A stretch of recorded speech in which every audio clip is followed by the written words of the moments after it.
আজকে আমরা সমাধান করব অষ্টম শ্রেণীর তৃতীয় অধ্যায়ের 12 নম্বর অঙ্ক। তো আমরা প্রথমেই দেখি 12 নম্বর অঙ্কটি আমাদের কাছ থেকে কি চাচ্ছে। তো চাচ্ছে আমাদের একটি আয়তাকার ঘরের। আচ্ছা, আয়তাকার বলতে কি বোঝায়? যার দৈর্ঘ্য বড় এবং প্রস্থ ছোট, এমন একটা অবস্থাকে আমরা আয়তাকার বুঝি। তো একটি আয়তাকার ঘরের দৈর্ঘ্য প্রস্থের 1.5 গুণ। আচ্ছা, এখানে একটু টুইস্ট আছে, দৈর্ঘ্যটা প্রস্থের 1.5 গুণ। আচ্ছা, প্রস্থের কথা বলে দেওয়া নাই, কিন্তু দৈর্ঘ্যটার কথা বলে দেওয়া আছে। প্রস্থ যাই হবে তার চেয়ে 1.5 গুণ বেশি। তাহলে আমাদের প্রস্থটা ধরে নিতে হবে। এর ক্ষেত্রফল দেওয়া আছে আবার 216 বর্গমিটার হলে পরিসীমা কত? আচ্ছা, আমরা আবারও এখানে বুঝে নেই পরিসীমা কি। আমরা যদি বিবেচনা করি, আমাদের সামনে একটি মাঠ আছে। তো আমরা মাঠের এক প্রান্ত থেকে শুরু করে সমগ্র প্রান্তে একবার ঘুরে আসলে যতটুকু দূরত্ব ঘুরে আসবো সেটাই আমাদের পরিসীমা। আর পরিসীমা নির্ণয় সূত্র হচ্ছে 2 × দৈর্ঘ্য যোগ প্রস্থ। তো আমরা সমাধান শুরু করি। সমাধান। আচ্ছা, তো প্রথমে ধরে নিতে হবে আমাদের প্রস্থ। ধরি প্রস্থ ক মিটার। তো প্রস্থ যদি ক মিটার হয়, তাহলে অবশ্যই আমাদের দৈর্ঘ্য কি হবে? দৈর্ঘ্য। তো দৈর্ঘ্য হচ্ছে আমাদের ক এর 1.5 গুণ, গুণ 1/2/1। এটাকে আমরা সমস্ত যদি ভাঙাই তখন হবে 3/2। তাহলে উপর লিখতে পারি 3 ক, নিচে হচ্ছে 2। তাহলে আমরা প্রস্থ পেয়ে গেলাম, দৈর্ঘ্য পেয়ে গেলাম। এখন আমরা এটা ক্ষেত্রফল বের করে ফেলব। তাহলে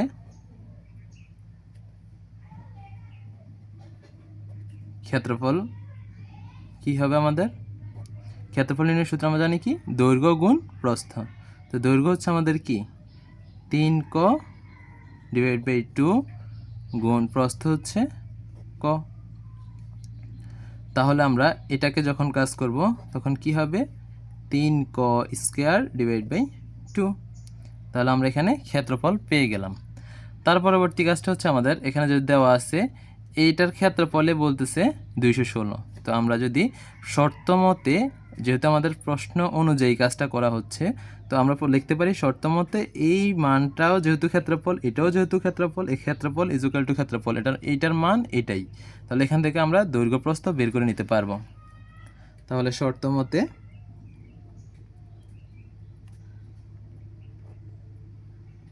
শর্তমতে 3 ক স্কয়ার / 2 ইকুয়াল টু 216। বা আমরা এখানে 3 ক স্কয়ারকে রেখে দিব, আর এই 2 ওই পাশে নিয়ে যাব। এটা যেহেতু এই পাশে ভাগ আকারে আছে, ওই পাশে আমাদের গুণ আকারে হবে। তো 216 গুণ 2 বা 3 ক স্কয়ার ইকুয়াল টু, তাহলে আমাদের এখানে হবে কত? 432। বা এখানে আমরা ক স্কয়ার রাখবো, আর এই 3 এখানে আছে গুণ আকারে, ওখানে হয়ে যাবে কি? ভাগ আকারে।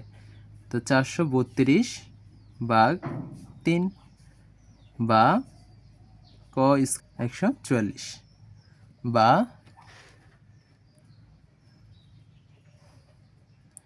ক ইকুয়াল টু, এই স্কয়ার এই পাশে গেলে রুট হবে, তাহলে √144 বা ক ইকুয়াল টু 12।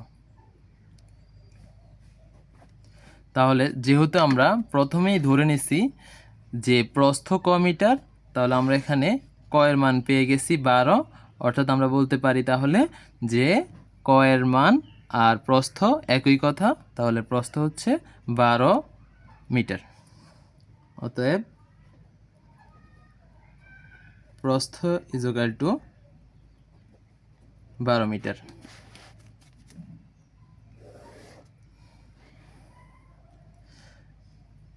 তারপর আমরা দৈর্ঘ্য বের করে নিব। যেহেতু আমাদের এখানে দৈর্ঘ্য দেওয়া আছে এই যে 3 ক / 2, তাহলে আমরা দৈর্ঘ্য ইকুয়াল টু লিখতে পারি 3 ক / 2। তাহলে 3 এর সাথে ক এর মান বসাই দিব। ক এর মান আমাদের কত আছে? 12। এই যে ক এর মান 12। তাহলে আমরা কয় 18 মিটার। অর্থাৎ আমরা প্রস্থ পেয়ে গেলাম, দৈর্ঘ্য পেয়ে গেলাম। এখন আমরা বের করতে হবে পরিসীমা। তো আমরা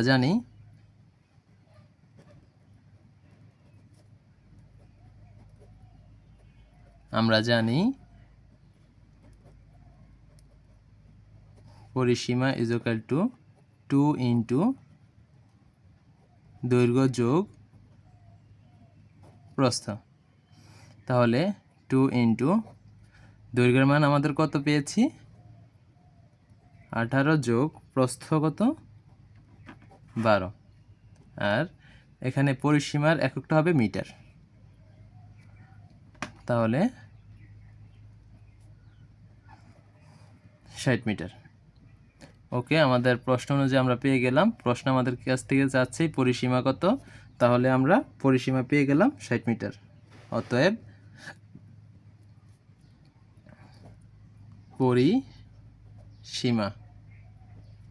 পরিসীমা আমাদের 60 মিটার অ্যান্সার।